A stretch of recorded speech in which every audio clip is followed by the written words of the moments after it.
This is John Paul. By now, I'm sure most of you are familiar with the name.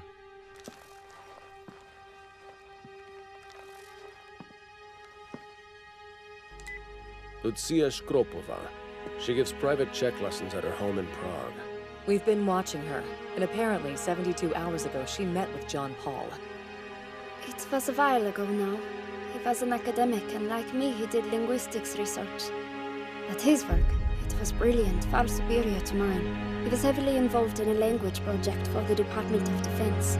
My research showed that genocide has its own grammar. When a person hears too many sentences containing the grammar of genocide, a change occurs in part of their brain.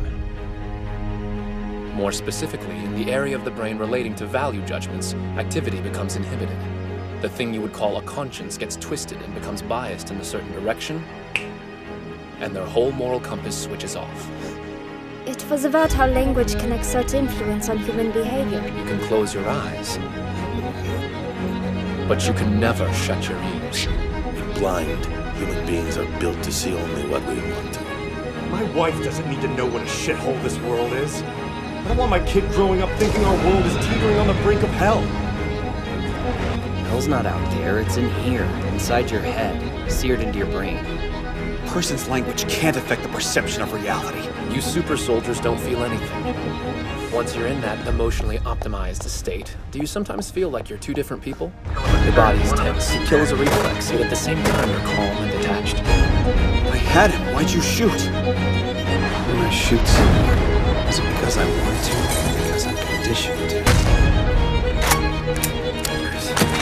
Where's Lucia? Tell me, where's Lucia? How is that in any way relevant to the mission?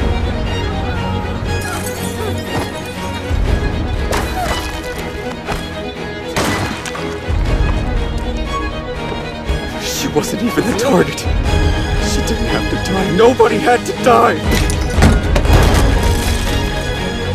It's bullshit, Williams. It's all a lie! Are their emotions in check? Yes, sir. There's flatline.